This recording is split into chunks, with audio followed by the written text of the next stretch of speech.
पंजाब के अमृतसर से इस वक्त की बड़ी खबर स्वर्ण मंदिर से। नमस्कार, मैं हूं नंदिनी भारद्वाज और आप देख रहे हैं इंडिया 27। पंजाब के अमृतसर में उस वक्त खलबली मच गई जब सुखबीर सिंह बादल पर जानलेवा हमला हो गया।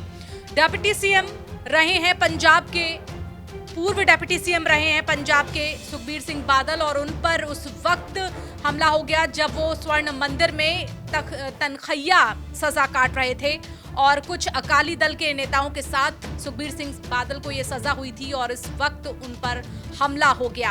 हमलावर की पहचान कर ली गई है और जब जानलेवा हमला हुआ उस वक्त हड़कंप की स्थिति मच गई स्वर्ण मंदिर में।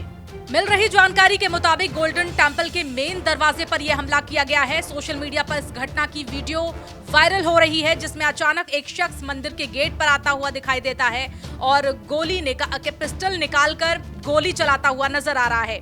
इसी बीच सुरक्षाकर्मी उसे घेरने की कोशिश करते हैं। अपनी सूझबूझ से हमलावर शख्स की बंदूक की दिशा को बदलने की कोशिश करते हैं, लेकिन गोली चलती है और ये गोली हवा की तरफ चली जाती है। इस बीच सुखबीर सिंह बादल घायल नहीं हुए उनको, हालांकि लेकिन हड़कंप की स्थिति जो है वो जरूर मच गई, अफरा तफरी मच गई। बादल को कल नीले रंग की वर्दी, जो कि सेवेदारों के लिए खास वर्दी होती है, उसमें देखा गया था। व्हील चेयर पर बैठे हुए थे और ये वर्दी सेवादारों के लिए खास होती है। व्हील चेयर पर बैठे हुए थे सुखबीर सिंह बादल, जो कि मंदिर के प्रवेश द्वार पर तैनात थे और सुरक्षा व्यवस्था का जायजा ले रहे थे। हालांकि पैर टूटे होने के कारण उन्हें व्हील चेयर का इस्तेमाल करना पड़ा, लेकिन इसी दरमियान वो शख्स आता है जो कि उन पर जानलेवा हमला कर रहा था। पिस्टल निकालकर गोली चलाने की कोशिश करता है। पूर्व डिप्टी सीएम पर हमलावर जो शख्स था उसकी पहचान कर ली गई है और ये शख्स एक आतंकवादी सरीखा बताया जा रहा है, खालिस्तानी समर्थक बताया जा रहा है।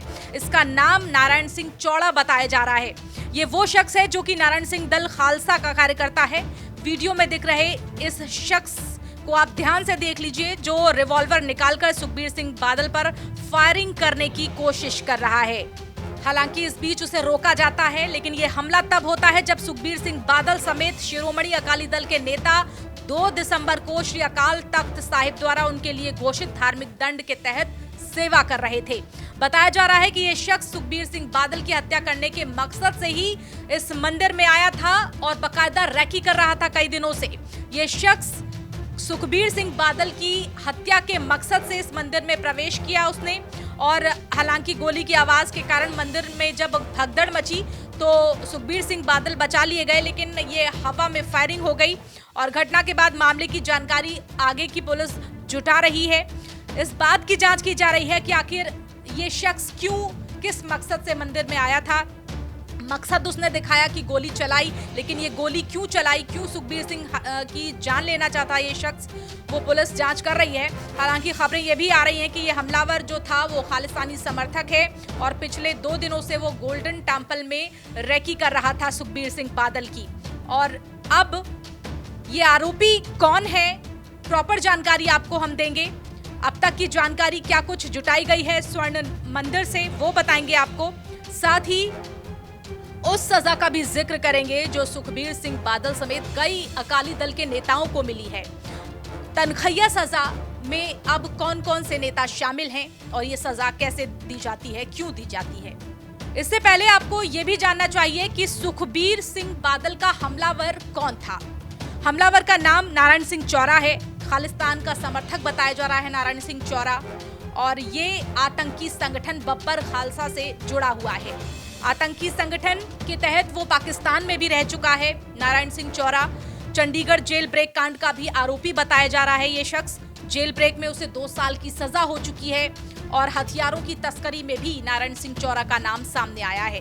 अब बात कर लेते हैं उस तनखैया सजा की जिसमें राजा से लेकर नेता तक अकाल तख्त उन्हें सजा सुनाता है। सबको सजा सुनाई जाती है जो गलतियां करते हैं, धार्मिक सजा।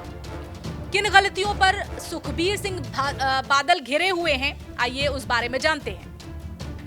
पंजाब के पूर्व मुख्यमंत्री और शिरोमणि अकाली दल के नेता सुखबीर सिंह बादल को सोमवार को अकाल तख्त की सजा सुनाई गई और ये एक धार्मिक सजा है।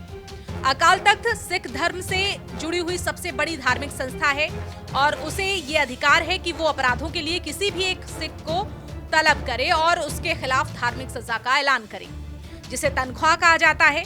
सिख परंपराओं के मुताबिक अगर कोई सिख धर्म के सिद्धांतों के खिलाफ जाकर काम करता है या फिर सिख समुदाय की भावनाओं के विपरीत जाकर काम करता है तो उसे अकाल तख्त की ओर से धार्मिक सजा सुनाई जाती है। 2 दिसंबर को सिख प्रतिनिधियों और सिखों के 5 प्रमुख धर्मस्थलों के मुखिया की अकाल तख्त में मीटिंग हुई थी और इसी मीटिंग में सुखबीर सिंह बादल समेत 2007 से लेकर 2017 के बीच उनके साथ जो कैबिनेट मंत्री रहे थे, अधिकांश लोगों को धार्मिक सजा का ऐलान अकाल तख्त की तरफ से हुआ है और इसी सजा के तहत ये लोग सेवादारी कर रहे थे स्वर्ण मंदिर में और 2 दिसंबर को उनको सजा हुई थी।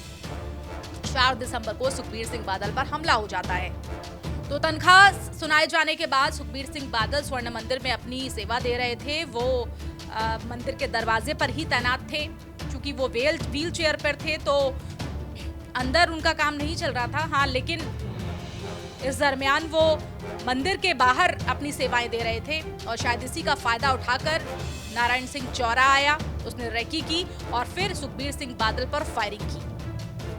अब सवाल इसमें यहां भी उठता है कि कैसे एक बीकेआई का आतंकवादी संगठन का एक शख्स स्वर्ण मंदिर में आ जाता है। स्वर्ण मंदिर की सुरक्षा पर एक बार फिर से सवालिया निशान खड़े होने लगे हैं। फिलहाल मेरे साथ इतना ही। नमस्कार।